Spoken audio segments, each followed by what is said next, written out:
Então tá bem. Olá. Uma boa noite, queridos. A gente estava iniciando aí a live, acabou a pecinha aqui atrás, acho que mexeu em algum lugar e quase colocou tudo a perder. Queridos, eu quero fazer uma breve oração para a gente começar. Amém. Aí, antes da gente entrar no tema da live e tudo mais, conversar com o pessoal, né? Vamos fechar nossos olhos e vamos agradecer a Deus. Senhor, nessa hora nós queremos te agradecer, primeiramente pelo dom da vida, pelo ar que respiramos, pelas ricas oportunidades que o Senhor tem nos dado, por meio da sua palavra, por meio de irmãos que o Senhor tem colocado na nossa vida. Temos aprendido muitas coisas. E hoje é um dia em especial, queremos falar a respeito do tema congregar, e não que tenhamos o tal conhecimento, mas sim que o Senhor possa abrir os ouvidos, tirar as escamas dos olhos daqueles que ouvem, daqueles que irão ouvir essa mensagem, através da sua palavra. Não que eu ou o irmão Maurício seja alguma coisa, mas sim porque o Senhor nos capacitou, nos chamou, nos escolheu para tal serviço. Nos usa como uma ferramenta nesta noite para falar para a tua esposa, com o teu povo, para acordar aquele que está dormindo, para tirar dúvida daquele que está em dúvida, e enfim, para falar com o teu povo, Jesus. Se mercê conosco para a tua glória. Amém. Amém.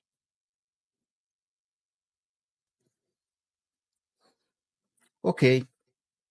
Então a gente vai iniciar aqui falando a respeito desse tema e muitas pessoas têm uma certa dificuldade em entender o contexto da palavra congregar, reunir-se. Claro que reunir-se e congregar está falando sim de um contexto de ajuntamento, de agrupar, de se encontrar, estar junto com pessoas, claro.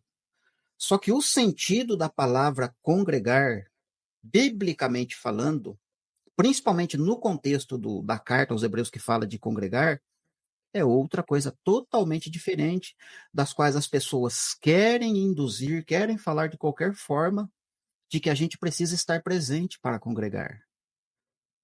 Não que eu estou dizendo que não é para congregar, que não é para se ajuntar e se reunir, não é isso. Então, na verdade, a palavra congregar implica em prática de vida. Não é o sentido ali de você estar presente. No contexto da carta aos Hebreus, foi escrito daquela forma porque as pessoas estavam no regime da antiga aliança. À medida que o evangelho foi avançando, as palavras de Jesus foi tomando forma, as pessoas, abre aspas, algumas pessoas começaram a ficar em conflito por conta de ter tantos anos praticando as obras da lei que Moisés escreveu. Ah, isso fez com que muitos dos judeus deixavam de praticar aquilo que os apóstolos ensinaram por meio de Jesus e estavam voltando a praticar obras da lei. Sabe, os sacrifícios, circuncisão, sábados e tantas coisas relacionadas ao contexto da antiga aliança. Então a carta, né, foi escrita justamente para resolver o problema da, das reuniões, né?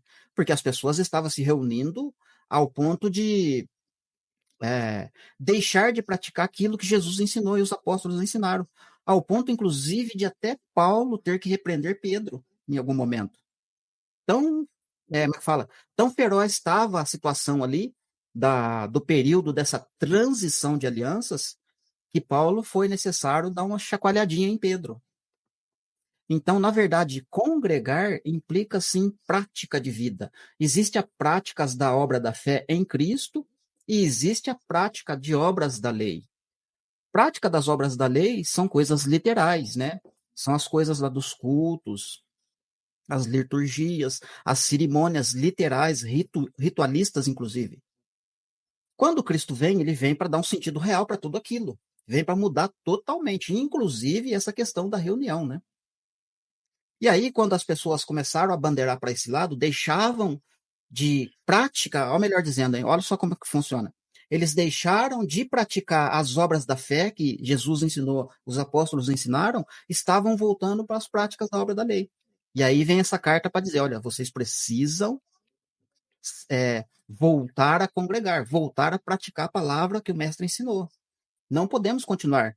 Tanto é que o contexto, se você lê antes dessa aplicação que o escritor aos Hebreus vai dizer para não. Como é que vai falar aqui? Para não abandonar a congregação, você vai ver que o contexto antes, né, o 10, depois o 11, inclusive, vai falar o quê? Aquela lista de pessoas que são heróis da fé, que é relatado no capítulo 11, logo em seguida, porque é uma grande nuvem de testemunha. São pessoas que fazem parte do corpo de Cristo. Lembrei o que eu ia falar. Então, antes do escritor aos Hebreus falar de não deixar de congregar, ali no início do capítulo 10, ele diz que Deus não quis, sabe? Ele escrevendo sacrifício e holocausto o Senhor não quiseste, mas um corpo me formaste, um corpo me deste, um corpo geraste. Então, esse corpo é o corpo de Cristo. Então, toda coisa literal que existia na antiga aliança, aquelas práticas, né? Não que o corpo não existia no Antigo Testamento, é claro que existia, estava em formação. Só que a gente não tinha a revelação, muito menos a maioria deles, que o corpo estava sendo formado. Então, esse corpo já vem vindo trabalhado na Antiga Aliança. Então, quando ele está falando ali que não quiseste holocaustos nem sacrifícios, ele está dizendo que esse corpo já vem sido trabalhado de forma espiritual, mesmo no contexto da Antiga Aliança. E muitas pessoas não entenderam. Tanto é que mais para baixo, no finalzinho do capítulo, ele vai dizer para não retroceder na fé, porque Deus não tem prazer em quem retrocede na fé. Quem é que retrocede na fé? É aquele que deixa de praticar as palavras do mestre. Ou seja, está retrocedendo. Um pouquinho mais adiante, no capítulo 13, ele volta a falar da galeria dos heróis da fé, num contexto de exemplo para nós. Olha, vocês têm que observar aquelas pessoas do capítulo 11, como elas viveram. Alguns foram presos, outros maltratados, alguns foram cortados pelo meio, outros passaram fome, sede, alguma espécie de nudez. Se coloquem no lugar dessas pessoas e imitem a fé delas, vivam como elas. Ou seja, essa tal congregação que está sendo citada e trabalhada aqui dentro do contexto da carta aos Hebreus, sim, é o corpo de Cristo. É essa congregação que estava sendo formada e em algum momento, a galera que estava formando esse corpo, ajudando a edificar esse corpo, começaram a voltar nas práticas da antiga aliança. Então, vem esse texto justamente para combater esse tipo de comportamento. Ou seja, quando você pega alguma coisa que foi praticado no Antigo Testamento e tenta resgatá-lo, como o sistema religioso hoje faz, ainda que eles não admitem que estão praticando coisas da antiga aliança, mas estão. Quando você vai praticar coisas da antiga aliança, ou seja, literalizando as coisas, tipo lavar o pé, santa ceia, alguns batismos, coisas que aconteciam no Antigo Testamento, eles trazem na literalidade, quer fazer uma aplicação na literalidade, com isso está fazendo o quê? Deixando de congregar, deixando de praticar o que era para ser feito, que é a prática de vida. Então, congregar tem a ver com prática de vida, você entendeu? Não tem a ver com estar junto. Não adianta eu estar junto com alguém que não pratica a palavra conforme está escrito. Como é que eu vou congregar? Eu não estou congregando, eu estou sendo conivente com o erro, com aquilo que está sendo feito errado. Eu estou concordando com aquilo que está errado. Ou seja, eu estou na mesma condição daqueles judeus que estavam voltando para trás e a carta veio justamente para repreender. Aí eu vou deixar aqui, por enquanto, em aberto, vou falar mais vezes e vou passar para o irmão Maurício. Bem, então, só para trazer um pequeno acréscimo a respeito de Hebreus 10, e depois eu quero ler aqui em 1 João, para trazer um acréscimo sobre o verbo da vida e a comunhão. Um acréscimo, o Márcio falou bem. Ok? Eu gosto de deixar as pessoas, né, ver a nossa vulnerabilidade, né, o nervosismo, primeira vez que a gente está fazendo, que eu estou fazendo uma live, ok? Que é totalmente diferente, né, irmãos? De a gente estar atrás de uma câmera sem ninguém vendo, ao vivo, gravando aqui, que a gente pode editar, parar, pausar, enfim. Ao vivo não tem corte, não, entendeu? Então, o Márcio colocou bem aí a esse respeito de congregar hebreus. Naquela época ali, eu entendo que o escritor de Hebreus, ele está muito preocupado, né? Bem preocupado, como um cristão autêntico, com entendimento, com zelo pela palavra, pela verdade, pelo testemunho de Cristo, ensinamento de Cristo, enfim, que ele recebia ali, com fundamento, né, na lei, nos profetas e o ensino da graça da nova aliança. Enfim, ele está preocupado com os irmãos ali em deixar, como em Gálatas está escrito, pô, me admiro, vocês começaram aí na graça, enfim, tá caindo da graça, enfim, devido aos judaizantes. Naquela época tinha muitas religiões, tinha os gnósticos, tinha os judaizantes, tinha outros mais, tinha bastante. Então, o que o escritor está querendo dizer não é para os irmãos a respeito de deixar suas congregações, não é um local físico. Nunca foi, deixa esse lugar ali, deixa de congregar com certos irmãos aqui. Não, isso é errado. Não é isso que ele está querendo dizer. Como o irmão colocou bem, é um estilo de vida, é uma prática de vida, entendeu? Para não deixar, ou seja, ouvir os irmãos sair dali, ouvir essas religiões, né, que tinham, ouvir essas religiões e dar ouvido Já, a elas, entrar já na sua volto, hein? mente, ok, entrar na sua mente e mudar o teu conceito do que é evangelho, o teu conceito de graça, o testemunho, a sua vida em Cristo. É isso que ele está dizendo. Porque é possível, completamente possível, uma pessoa sair de um lugar, de um sistema, de uma sistema religioso, uma denominação, optar em se reunir com irmãos que compartilham da mesma fé, busca viver um evangelho simples, né? Um evangelho saudável, sem dogmas, sem religiosidade, sem campanhas, sem toda essa parafernália, né? Essa papagaiada, como eu costumo dizer, que tem no sistema religioso. Muitas pessoas estão enfadonhas, já estão enfados já com tanta coisa que se vê no sistema religioso e estão optando sair. Tem pessoas que consumiu tanto dentro do sistema religioso, tanta coisa, tanta besteira, quando ela sai, ela fica meio perdida, ansiosa, preocupada, vive com medo de alguma coisa, enfim, ela mesmo temendo a Deus, querendo fazer a coisa certa, querendo obedecer a Cristo, andar em santidade, praticar a justiça, enfim, mas ela fica assim, porque muitos anos ali, poxa, e agora? Não tem ninguém para se reunir, pô, a respeito de ceia, o que que eu faço agora? Pô, entendeu? Mas ela tem o desejo no teu coração de se reunir, né? Numa reunião saudável, né? A gente vai falar mais para frente a respeito disso, o que seria uma boa reunião, uma congregação do Evangelho, ok? Eu quero ler aqui João, explicar aqui 1 João 1.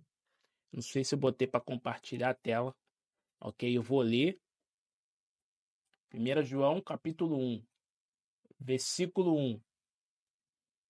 O que era desde o princípio, o que temos ouvido e o que temos visto com os nossos próprios olhos, que contemplamos e as nossas mãos apalparam com respeito ao verbo da vida.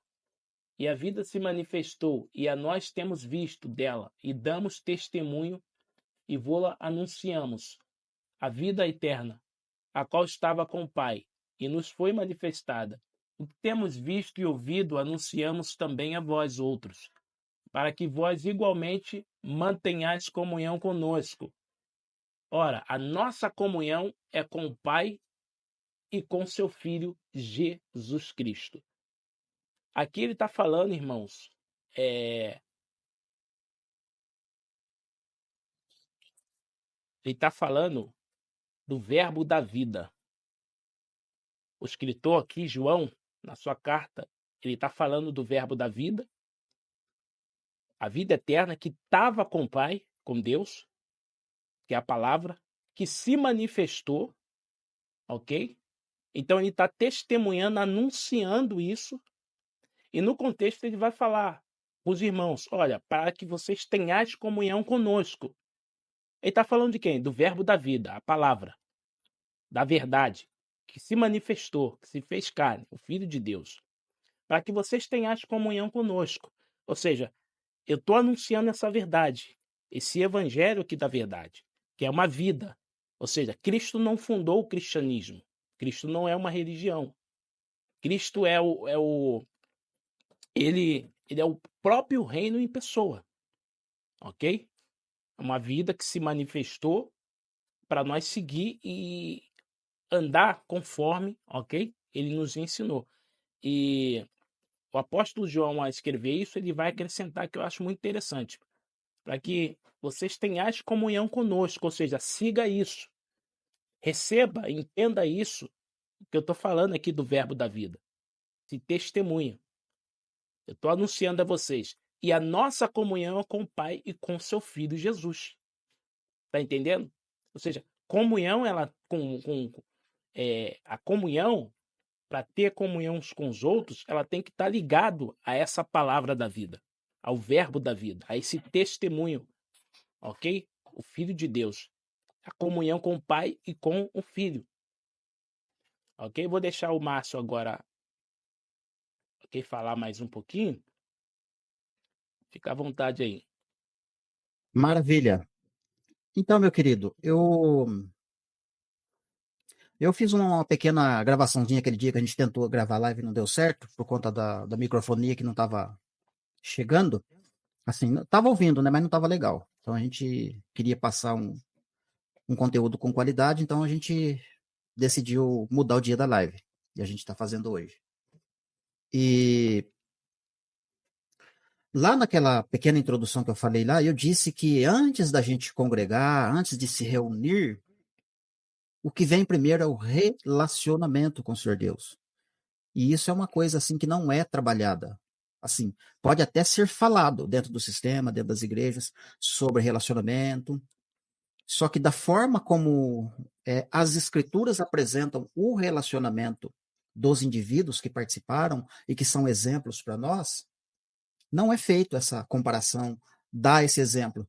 Porque este exemplo bíblico, que é apresentado pelas escrituras, quando você vai aplicá-los para a sua vida, é muito demorado, o processo é longo, não é para qualquer um. Você vai ver que Isaac orou por 20 anos, né, para Rebeca ter filhos. Você vai ver em alguns casos, né, que são anos. Olha a Ana, quanto tempo ela foi orando e buscando a Deus por causa de Samuel, sabe? Então, primeiro, Deus quer o que? Um relacionamento com ele. Você vai ver no caso de Davi, Davi foi um homem que guerreava muito, pelejava muito, sabe? E sempre quando tinha algum inimigo, algum rumor de guerra, o que que ele fazia? Senhor, eu vou subir, subo contra o fulano de tal para guerrear? Aí Deus respondia: pode ir, Davi, vai lá. No dia seguinte, tinha algum BO para resolver, Davi, Senhor, subo de novo para pelejar contra fulano?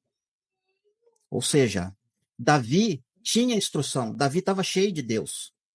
Só que Davi dava mais importância para o relacionamento do que para a obra em si. E olha que a obra que Davi praticou é enorme.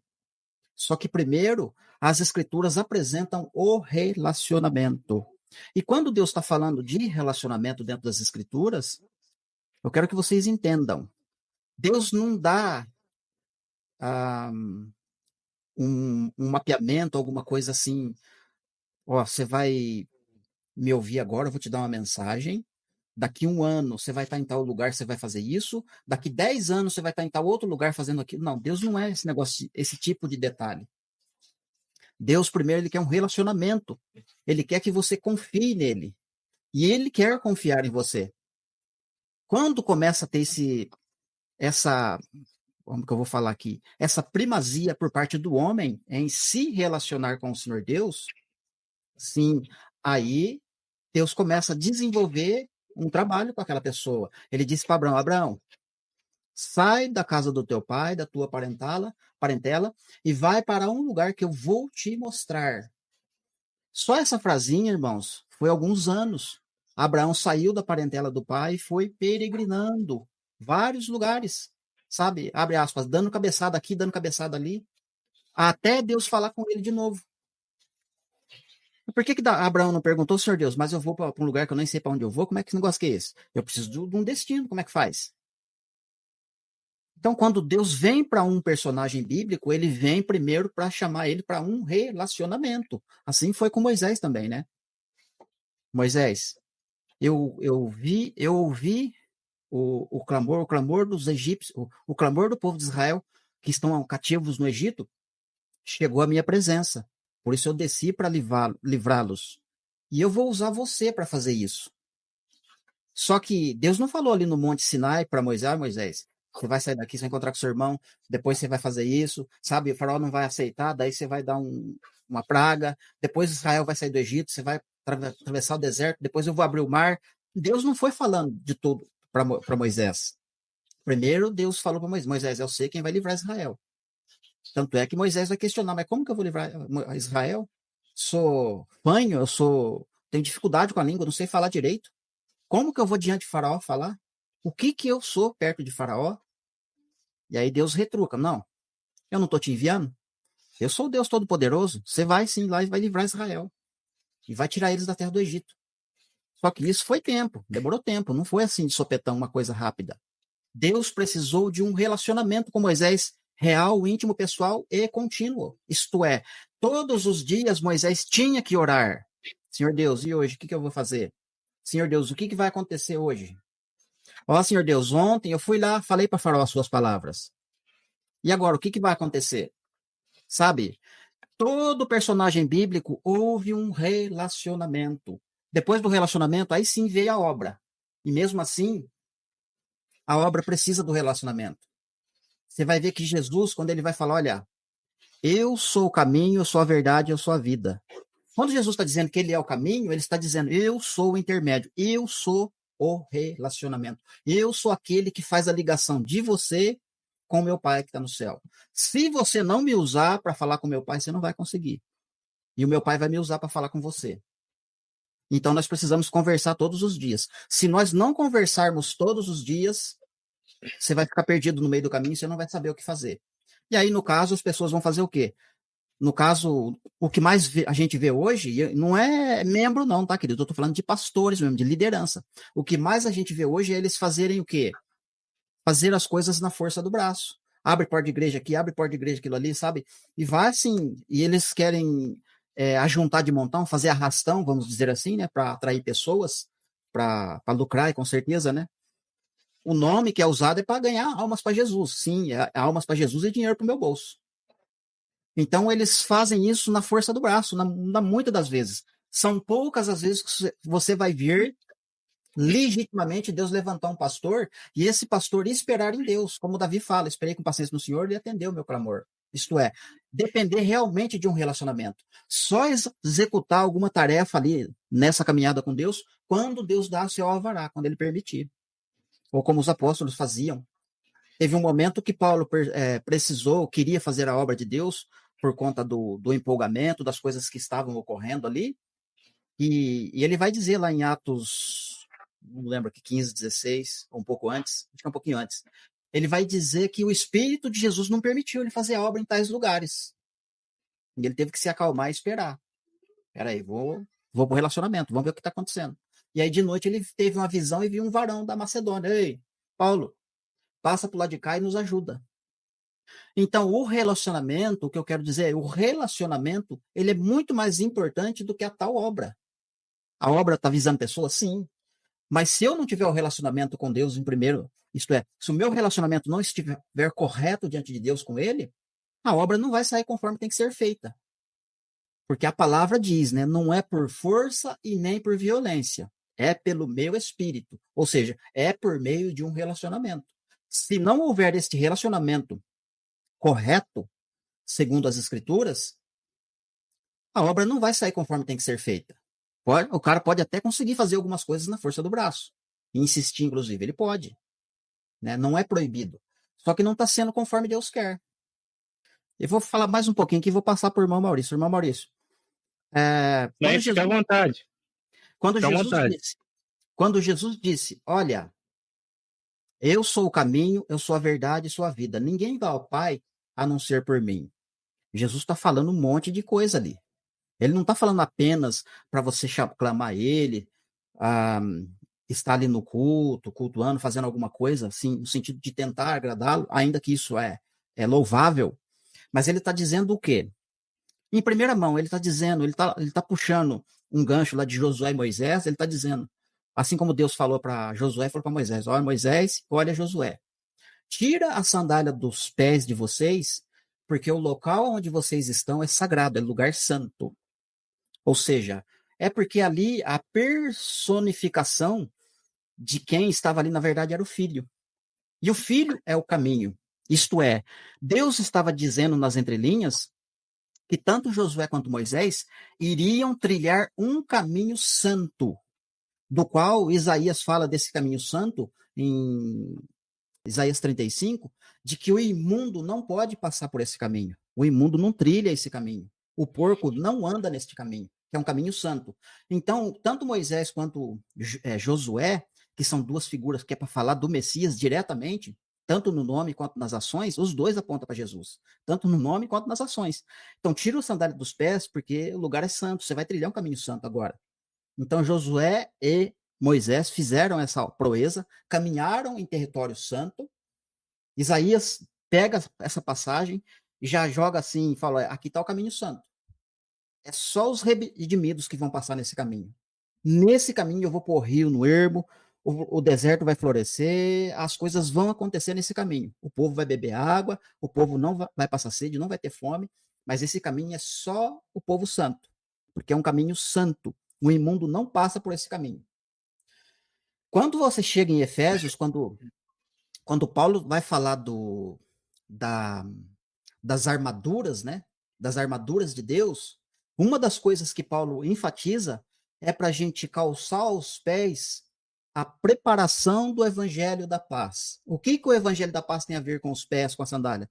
Tem a ver com o lugar que você pisa, tem a ver com o caminho santo. Então, se o teu evangelho ou a preparação do teu evangelho não está correto, significa que você está andando num caminho no qual não é o caminho santo. Significa que o caminho, a verdade e a vida que Jesus falou que ele é, você não está neste caminho.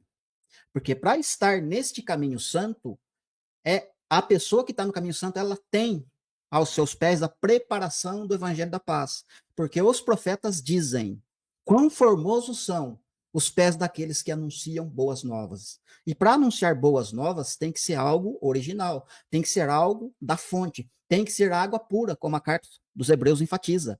Que o povo que estava congregando bebiam água pura, água limpa. Não tinha esse negócio de beber água suja. Então, quando a pessoa quer proclamar evangelho, quer abrir porta de igreja e quer obrigar as pessoas a congregarem, não. Pode até obrigar, né? Aprisionar as pessoas porque eles têm que ficar lá, porque senão eles não estão na cobertura, porque eles não são igreja, e porque isso, porque aquilo outro.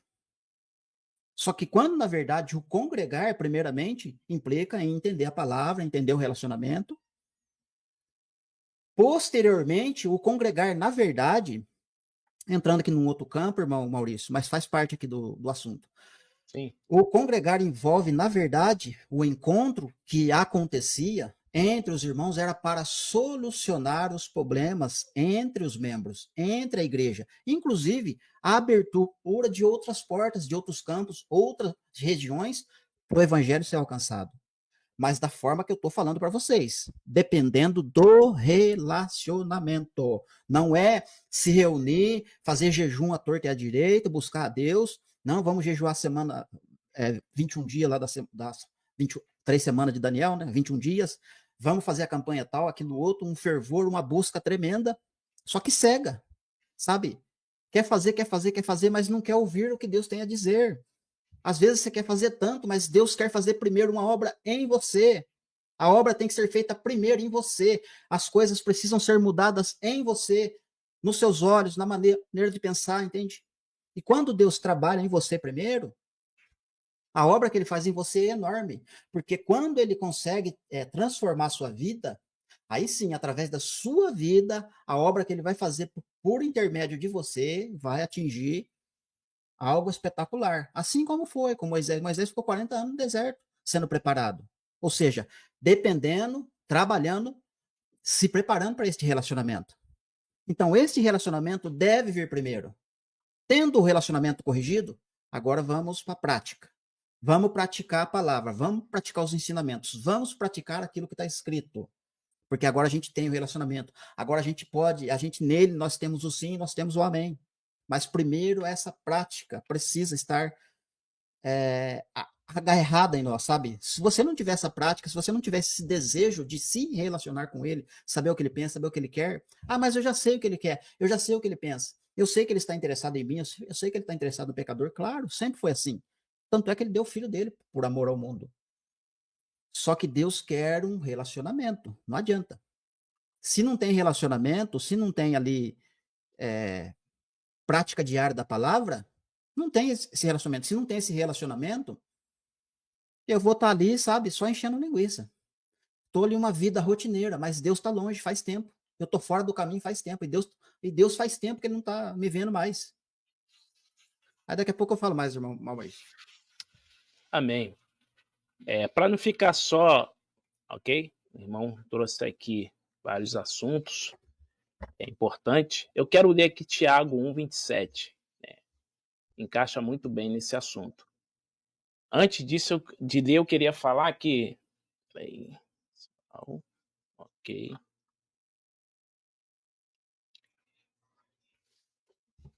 O que nós vemos aí no sistema religioso, irmão, muitas coisas que nós vemos aí, né, nessa religião que eles, né, os evangélicos, né, o cristianismo, há muita coisa que desagrada a Deus. Deus não se agrada com muita coisa que é feita ali. Se existe uma religião para Deus, é essa aqui.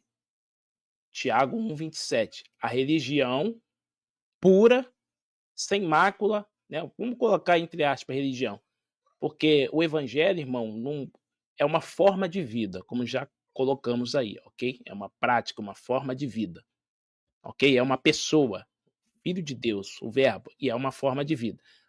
A religião pura e sem mácula para com o nosso Deus, ou seja, que agrada a Deus, aqui o Pai, é essa: visitar os órfãos e viúvas em suas tribulações, ok? Isso tudo aqui está ligado, primeiramente, com a comunhão, um relacionamento com Deus, ok?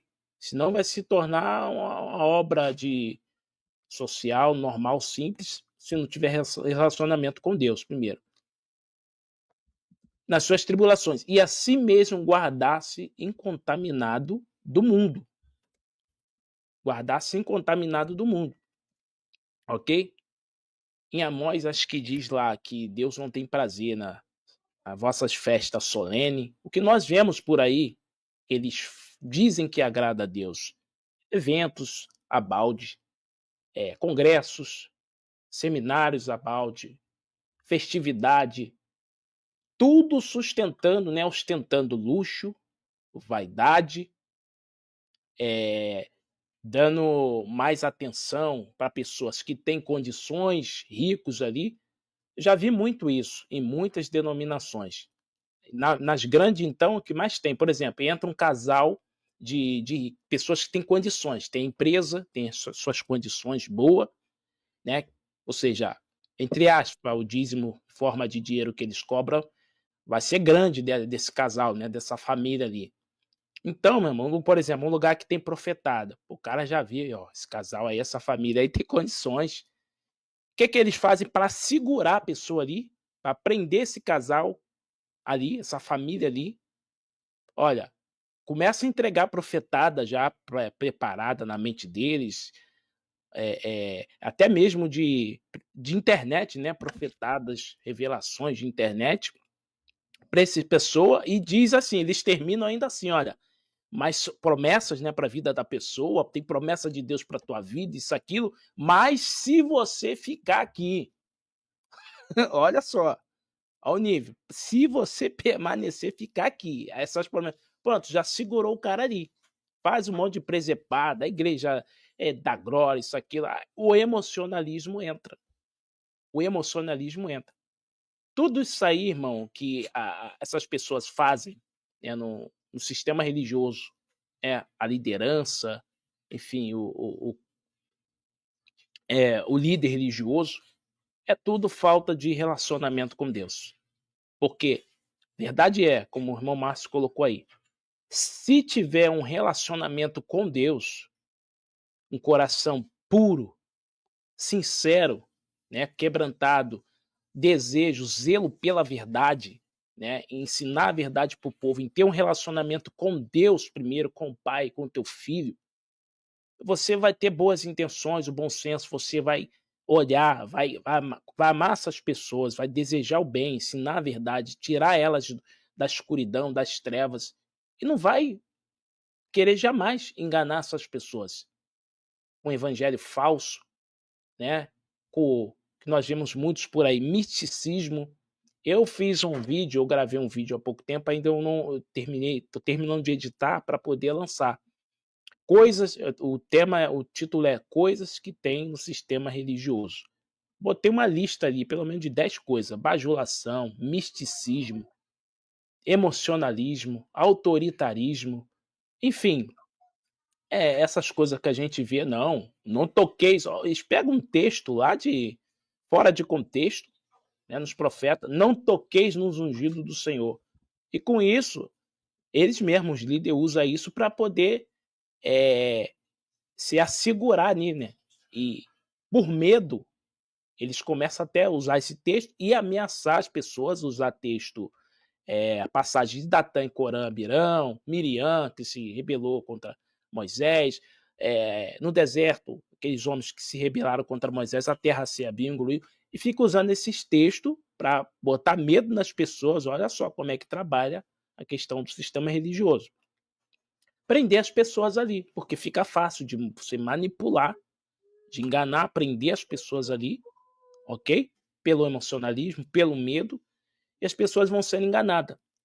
Tendo na tua cabeça entendimento, aí bota, ó, sai daqui, eu não vou virar desigrejado, não deixar a vossa congregação, porque é tudo com pretexto, né? Interesses próprios da liderança, desses cães gulosos, para prender as pessoas ali. E a pessoa fica com tanto, consumiu tanto esse ensino errado, viveu tanto pelo medo, né, nesse evangelho falso, com um pretexto de cobertura espiritual da liderança, enfim, e ficam com medo de sair, ficam sem direção. Mas nós sabemos que a palavra vai se cumprir, que o pastor verdadeiro da vida dessas pessoas, Cristo, é as pessoas que têm interesse da verdade, têm temor a Deus, têm um coração voltado para Deus e tem um zelo, quer aprender a verdade, não vai permanecer nesse engano. Não vai.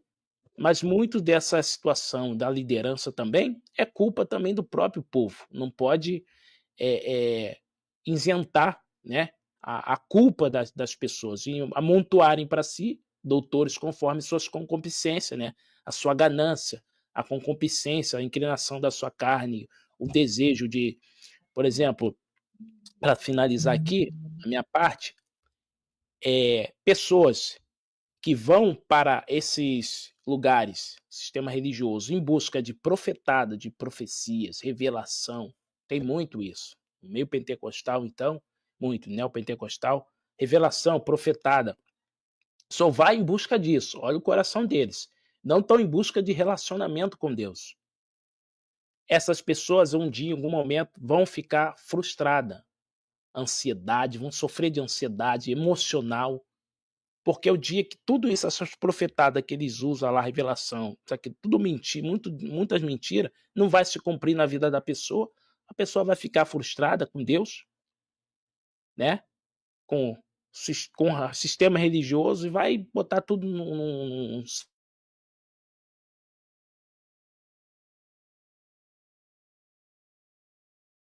são errada. Enfim, vou deixar o Márcio aí falar mais um pouco aí, ok? Fica à vontade aí. Amém. É daí para pior, né? Você vê que a busca deles não é, ou seja, quando Deus fala, né? A palavra fala, buscai em primeiro lugar o reino dos céus e a sua justiça, e todas estas coisas vos serão acrescentadas. Você vê por aí que não é o reino que está sendo, sabe, priorizado. Não é. São eu. As pessoas estão olhando para o seu umbigo, né? Não está olhando para a palavra, para o que tem que ser feito. Dentro do contexto de congregar, reunir-se, tem o assunto de Santa Ceia, que é um ajuntamento, e Paulo traz uma exortação dentro deste assunto com a igreja, né? E olha que é lá atrás, lá no comecinho, né? Se naquela época já precisou de uma exortação, quanto mais hoje, né? Se naquela época já estava entrando umas coisas estranhas dentro da igreja, olha que a igreja é espetacular comparada de hoje. Mesmo assim, Paulo teve que repreender. 1 aos Coríntios, capítulo 10, versículo 1. Ora, irmãos, eu não quero que vocês ignorem que os nossos pais estiveram sob a nuvem e todos passaram pelo mar, tendo sido batizados, assim na nuvem como no mar, com respeito a Moisés. E todos eles comeram de um só manjar espiritual e beberam de uma mesma fonte espiritual que o seguia, e essa pedra era Cristo. Então, só que eu gosto quando Paulo usa o termo, né? Eu não quero que vocês sejam ignorantes. E, na verdade, nem é característica de Paulo, né? Na verdade, é o próprio Espírito Santo, através da presciência de ver o futuro, em que as pessoas distorceriam, de fato, todas as palavras do Senhor Deus, né? Então, eu não quero que vocês ignorem isto. Mas isto o quê? Que os nossos pais, os israelitas, passaram pelo mar e foram batizados, tanto no mar quanto na nuvem. Que batismo é esse que Paulo está falando? Como assim? Lembra do assunto anterior que eu estava falando do caminho santo, da vereda reta? Pois é.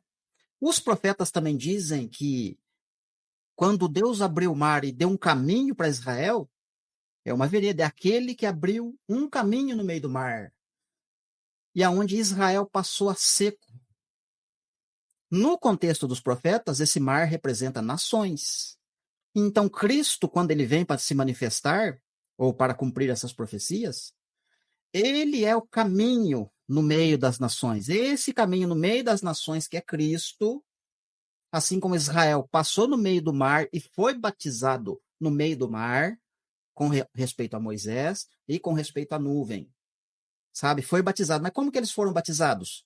É um batismo onde eles passaram pelo caminho santo e não se contaminaram com as nações. Ou seja, a água que está ali representada em muros, dividindo lado esquerdo e lado direito para eles passarem no meio, representa as nações. Israel passou e foi batizado, conseguiu passar no caminho santo, na vereda reta, enxuto, não se contaminou, não se molhou, não teve, sabe, nenhuma gotinha de orvalho de água espirrou no israelita, mostrando ali que o caminho santo, o imundo, aquele que está por lá de fora, não toca, não passa por esse caminho. Você vai ver que a Faraó tentou atravessar, não deu certo, junto com o exército. Então, esse batismo, inclusive, que Paulo está citando aqui, e o escritor dos Hebreus ainda fala: olha,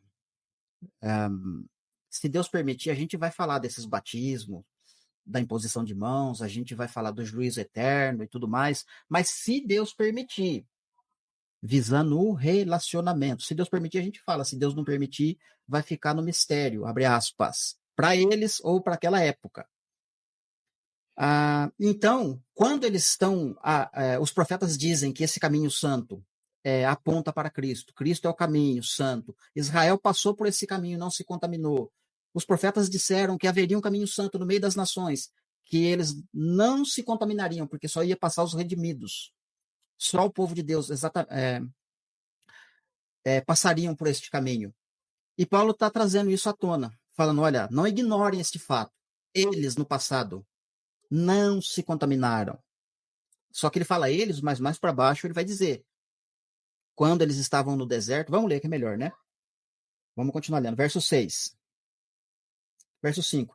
Entretanto, Deus não se agradou da maioria deles, razão porque ficaram prostrados no deserto. Ora, estas coisas tornaram exemplos para nós. Então veja que Paulo está usando o contexto do passado e olhando para nós tirarmos exemplos.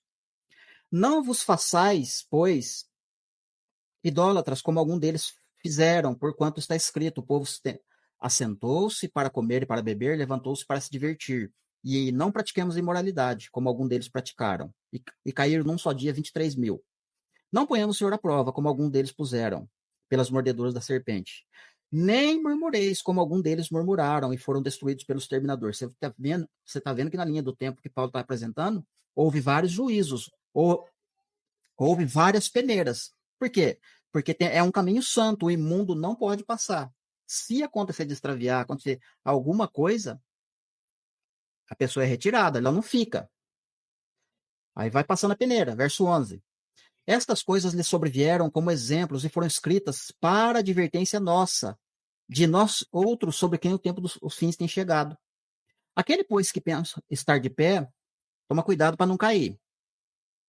Não sobreveio tentação humana, não sobreveio tentação que não fosse humana, mas Deus é fiel e não permitirá que você seja tentado além das suas forças. Pelo contrário, juntamente com a tentação, ele vai prover o livramento, de sorte que a gente pode suportar. Agora ele vai entrar num contexto aqui que é contexto para a Santa Ceia, é uma preparação no coração das pessoas para entrar no assunto de reunir-se, Santa Ceia. Portanto, meus irmãos amados, fujam da idolatria. Eu falo para como a criteriosos. Julgai vocês mesmos, eu digo. Porventura, o cálice da bênção, cálice, suco de uva, o cálice da bênção que abençoamos, não é a comunhão do sangue de Cristo? Sim. O pão que partimos não é a comunhão do corpo de Cristo? Sim. Porque nós, embora muitos, somos unicamente um só pão. Considerai, pois, o Israel segundo a carne. Não é certo que aqueles que se alimentam dos sacrifícios são participantes do altar? Fez uma pergunta. Que digo, pois? E que o sacrifício ao ídolo é alguma coisa? Ou o que o próprio ídolo tem a ver? Tem algum valor? 20. Antes eu digo, as coisas que eles sacrificam, Israel da carne, são a demônios. E que as sacrificam não é a Deus. E não quero, irmãos, agora sim, eu uso o exemplo, olha a prática de vida. Irmãos, eu não quero que vocês tornem associados aos demônios. Olha só, não podeis beber do cálice do Senhor e o cálice do demônio. Não podeis ser participante da mesa do Senhor e da mesa dos demônios. Aqui eu paro por enquanto a leitura. Então veja que Paulo está falando uma preparação para o culto de Santa Ceia, ou para a reunião de Santa Ceia, porque a Santa Ceia é o próprio caminho santo, é o próprio Cordeiro. Não é de qualquer forma que você vai comer, se alimentar do Cordeiro. Não é de qualquer forma que você vai pisar neste caminho santo. Não é de qualquer forma que você vai se relacionar com este pessoa, porque este relacionamento está nos direcionando para uma pessoa, o Jesus Cristo. Não é o Espírito Santo, não, tá? A terceira pessoa da Trindade, o Deus, o terceiro Deus. Não é isso. Não é isso, tá? É do próprio Jesus. Um relacionamento com uma pessoa, com Jesus Cristo. É o caminho santo.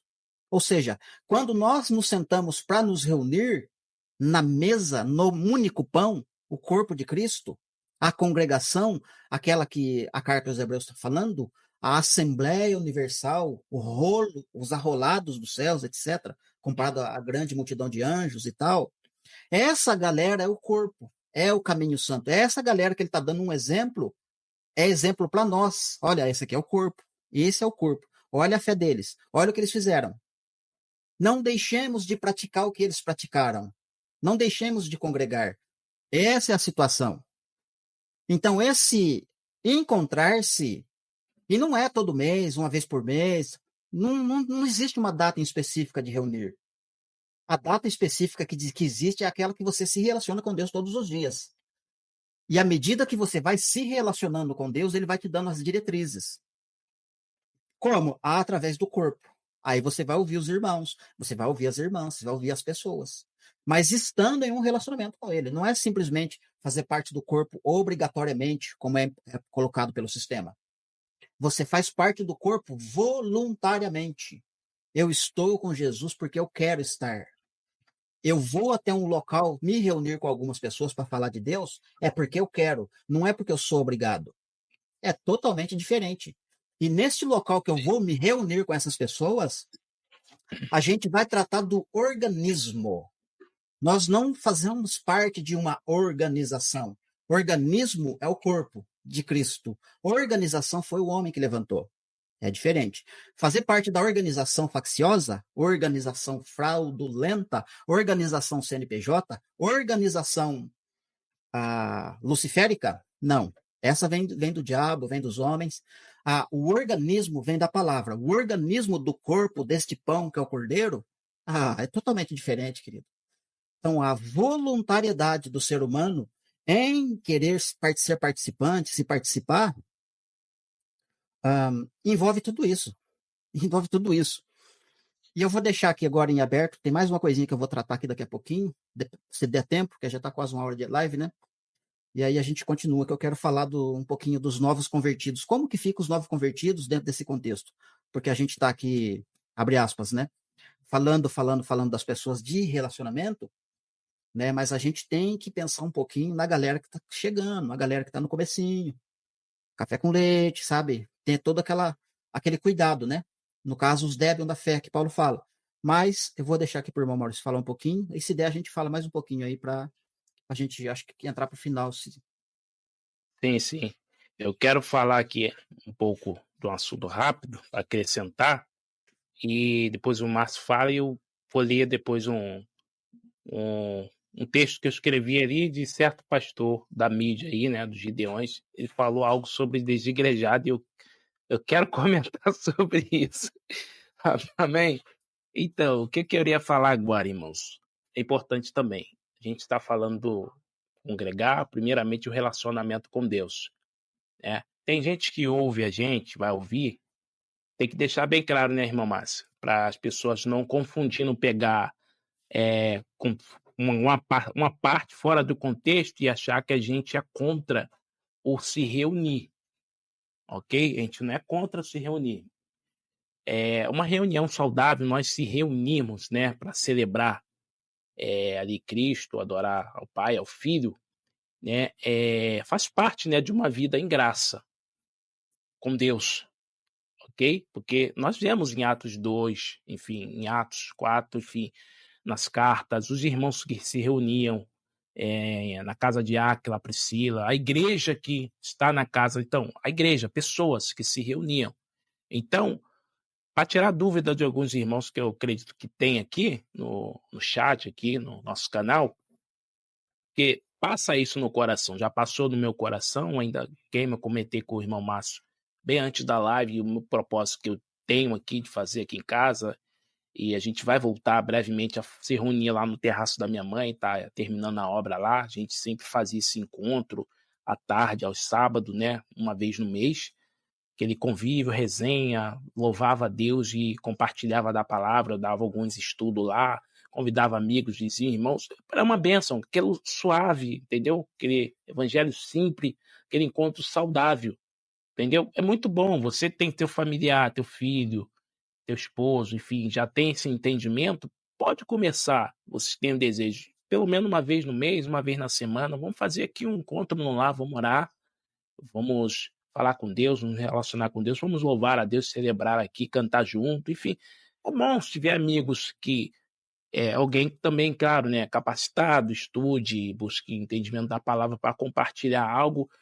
Não precisa agir como sistema, aquele programa, cronograma, tudo, sabe, seguindo um roteiro ali, isso, aquilo, pregações de 1 hora ali, coisa enfadonha, nada disso.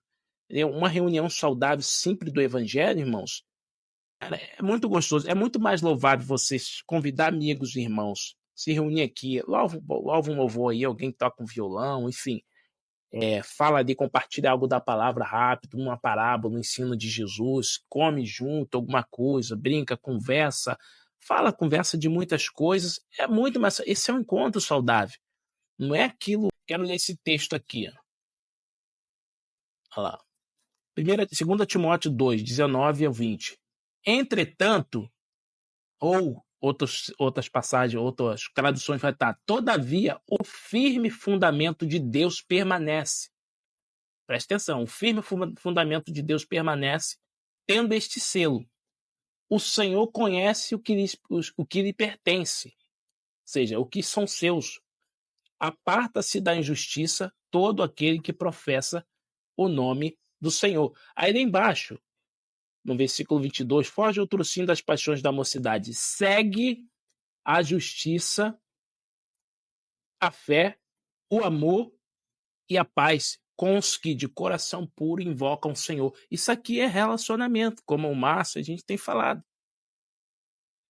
Congregar, se reunir, isso aqui é relacionamento. Segue aqui. O Senhor conhece os que lhe pertencem. Isso, conhece, por quê? Conhecer relacionamento, certo? Conhecer. O Senhor conhece os que são seus, os que se relacionam com ele. E os que são seus fazem o quê? Aparta-se da injustiça. Todo aquele que professa o nome do Senhor. Então há muita injustiça no sistema religioso. A gente não está se afastando das pessoas, de pessoas, certo? Pessoas de bem, bem intencionada. Se o Senhor conhece os que são seus, a gente tem que ter o um entendimento, irmão, para não generalizar, para nós não acabar nos tornando semelhante a eles. Eles falam que a gente, fora do sistema lá, somos desigrejados, não temos comunhão com Deus, enfim, porque tem que fazer parte do rol do membro, enfim, tá ali, escrito lá, ser evangélico. Atos 2, né, a gente não precisa explanar muito sobre isso, que perseveravam na doutrina dos apóstolos e na comunhão, no partir do pão e nas orações. Você pode perceber que comunhão está relacionado na doutrina dos apóstolos, né? Que é o ensino, que é a vida, o ensino sobre a vida de Cristo, sobre o ensinamento de Cristo. Então está relacionado a uma vida com Deus, a obediência à palavra, andar na verdade, tudo isso aí, ok? A comunhão uns com os outros não fará muito sentido se não estiver fundamentada na doutrina dos apóstolos e não for voltada para Cristo.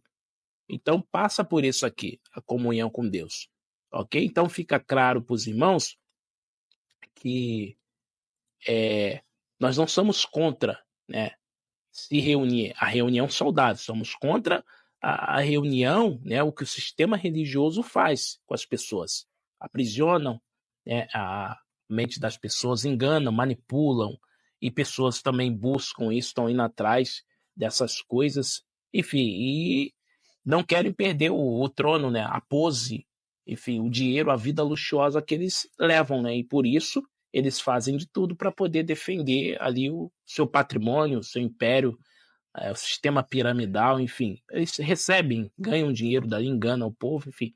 Vou deixar o Márcio ali falar mais um pouquinho, depois eu vou concluir com esse texto que eu anotei ali sobre uma fala de um irmão e vou concluir ali, ok? Fica à vontade aí, irmão Márcio. Maravilha.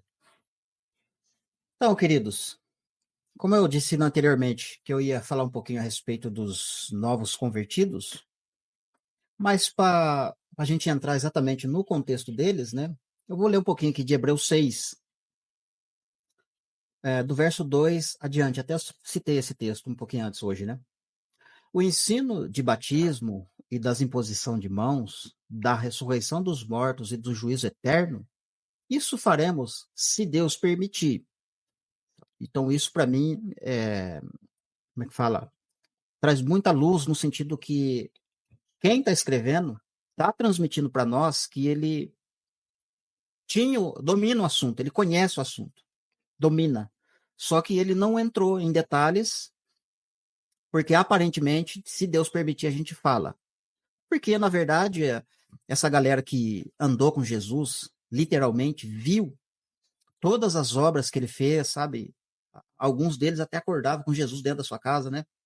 Que às vezes ele dormia na casa do discípulo, sabe? Aquelas visões. Às vezes eles dormiam um perto do outro ali na montanha, nos lugares, nas viagens missionárias que eles faziam. Então foi um convívio de aprendizado junto com Jesus. Então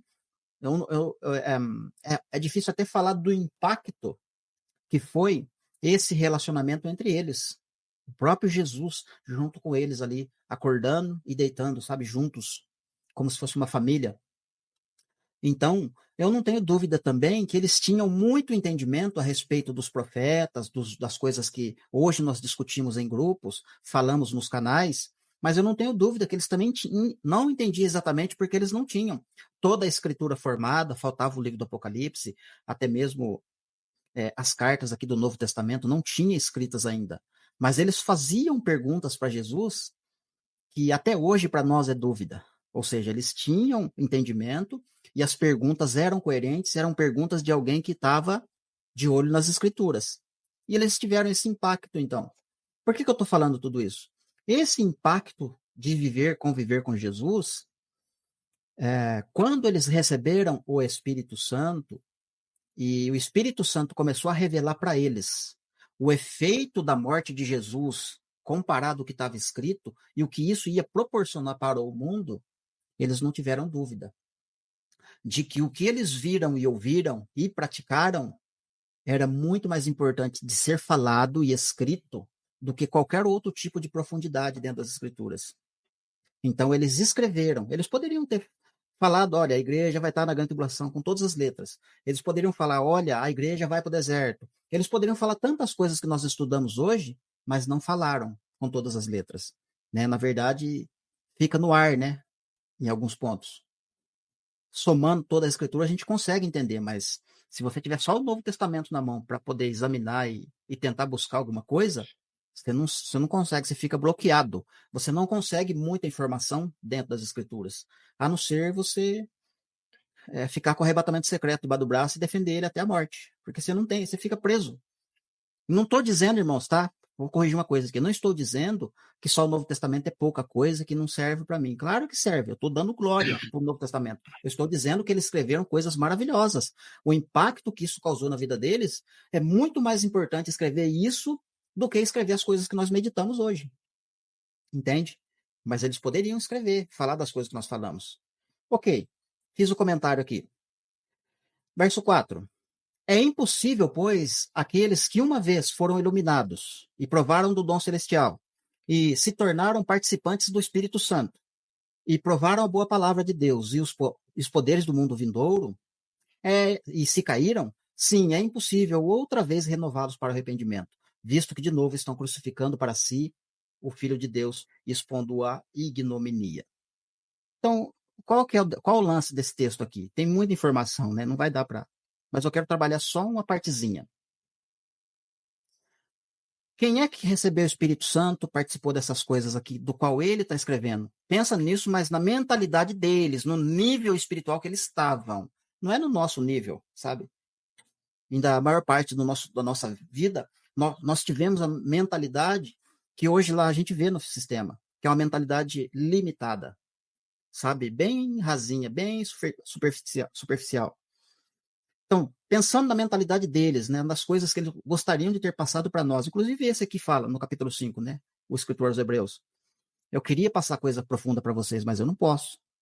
Eu tenho que ficar dando leitinho para vocês, porque vocês não querem crescer, vocês não querem se relacionar. Vocês querem ficar no leitinho, então eu vou dar leitinho para vocês. Mas já era para vocês ser mestre, já era para vocês estar avançado. Então, quem é que está recebendo o Espírito Santo aqui? Pedro fala na sua carta, inclusive ele joga para o sumo sacerdote essa resposta, que Deus só dá o Espírito Santo para quem lhe obedece. Então, quem é que caiu no caso aqui? Uma pessoa que já recebeu o Espírito Santo e que um dia já obedeceu, que um dia já esteve nesse relacionamento que eu estou tentando passar para vocês. Essa pessoa então caiu. Aí sim é impossível trazer essa pessoa de novo para o arrependimento. Mas no caso do camarada que não conheceu nada de Bíblia, foi 2 meses, 1 ano na igreja, 5 meses, 4 anos na igreja, não sei, frequentou um tempo, parou de ir na igreja, abre aspas, né? Desviou de Jesus, não desviou, na verdade nunca conheceu, não chegou no caminho, não chegou no caminho santo, não chegou a praticar, receber o Espírito Santo nesse tom aqui que eu estou dizendo, tá? Nesse nível, a ponto de experimentar mundo vindouro, ser participando do Espírito Santo, da boa palavra. O que é boa palavra? Não é aquilo que a gente ouviu lá atrás. Não estou menosprezando, tá, querido? Porque eu sei que existem pessoas dentro do sistema religioso, pastores, que são homens honestos, sinceros, ainda que eles estão limitados, sim, no conhecimento, estão limitados em algumas coisas, mas o coração é genuíno. Dentro do coração, eles querem pastorear, eles querem servir Jesus e realmente querem salvar o pecador do mundo, de fato. Mas aqui, no caso, Perfeito. queridos, no caso aqui, são um tipo de pessoas que já experimentou coisas grandes e caíram. É esse tipo de pessoa, como Judas, por exemplo, caiu, é difícil trazer de volta. É difícil trazer uma pessoa dessa de volta, é isso que ele está dizendo. Existem pessoas que às vezes nem chegou perto de Jesus, como Nicodemos, por exemplo. Chegou perto, mas não sabe, né, do paradeiro, o que que deu lá, sabe? Chegou perto, quase entrou no caminho santo, mas não foi. Quase. Então ele não tem aquele negócio de, ele foi perto de Jesus, caiu, né? Precisa, agora é impossível arrepender, trazer ele para o arrependimento. Não. Quem sabe mais tarde Nicodemos meditou no que Jesus falou e a luzinha acendeu lá dentro, sabe? A luzinha, mas opa, o que eu estou fazendo tá errado. Vou sair fora do sistema. Vou cair fora daqui porque o caminho santo é outro lugar, não é aqui dentro do templo, não. Mas quem sabe, né? Então, queridos, falando aqui a grosso modo dessa galera, eu vou abaixar o nível agora. Existem pessoas que estão começando agora, como foi no meu passado, no início da minha caminhada. Eu não entendia nada de Bíblia. Não entendia nada mesmo, para falar a verdade. Uma vez eu cheguei no culto e eu vi uma pessoa da área do louvor, a pessoa tirou o sapato ali, sabe, na entrada do altar, tirou o sapato, cara, subiu lá em cima descalço, assim, com aquela maior, sabe, pisando em casca de ovo mesmo. Ainda foi lá e leu o texto, cara, que Moisés, né? Deus falou para Moisés, né? Tira a sandália do pé, porque o lugar que você tá é terra santa. Pô, não, certo. Aquilo impactou tanto eu. Falei, rapaz, o cara é bom de Bíblia. Mas foi início de caminhada minha. Foi início. Aquilo chamou a minha atenção. Eu falei, rapaz, quando eu tiver oportunidade, eu quero fazer isso aí. Ô, louco. Mas então, quando a gente está no começo, a gente é café com leite. Deus não leva em conta o nosso tempo de ignorância. Lembra o que Paulo Exato. falou aqui no início da leitura que a gente fez? Irmãos, eu não quero que vocês sejam ignorantes quanto aos nossos pais. Então, tem o tempo de ignorância, Deus não conta esse tempo. O tempo de ignorância, ainda que a pessoa pode estar 60 anos na ignorância, meu Deus. Mas Deus não leva em conta.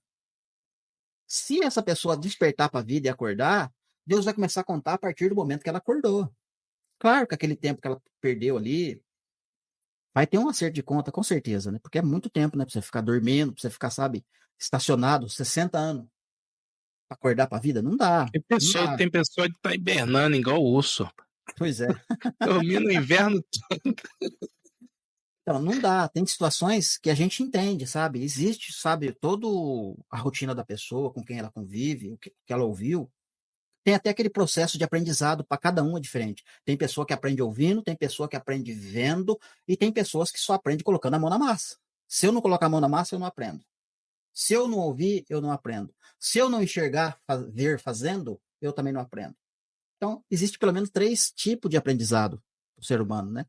Então, mas voltando aqui ao tema, o novo convertido, ele tem, inclusive a gente estava falando no grupo a respeito disso hoje. Alguns dias atrás a gente falou e hoje a gente voltou no assunto. O novo convertido, ele tem sim muito desejo de conhecer Deus, de se relacionar com Deus, e ele vai com toda a sua força, com todo o seu coração, e de fato ele recebe sinais da parte de Deus, porque Deus quer atrair para si, quer atraí-lo para si, quer levá-lo até Cristo, quer levar essa pessoa até o caminho santo. Só que até chegar ao caminho santo é dificultoso.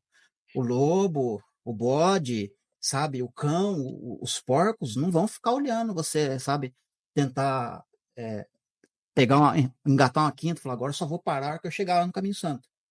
Eles não vão ficar parados olhando. Eles vão colocar obstáculos, eles vão fazer você.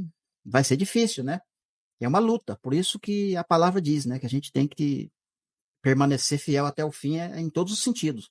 Desde o novo convertido, e ele vai crescendo. Só que o novo convertido é um tempo só, não pode ficar novo convertido a vida inteira.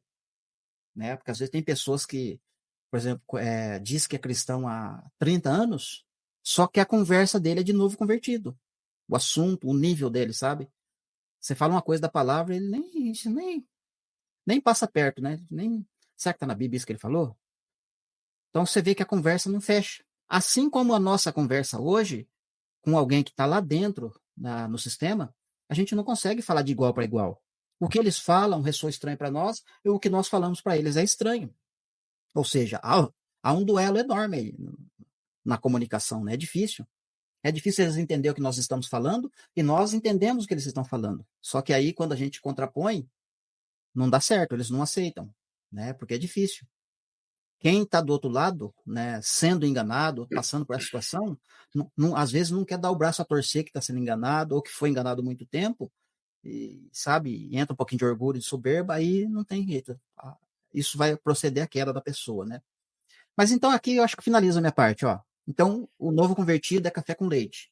Então, a gente falou bastante aqui contra essa liderança perversa, mas a gente está olhando também para os novos convertidos, que eles, né, não tem como você exigir ou cobrar deles. Tem todo um cuidado à parte com eles.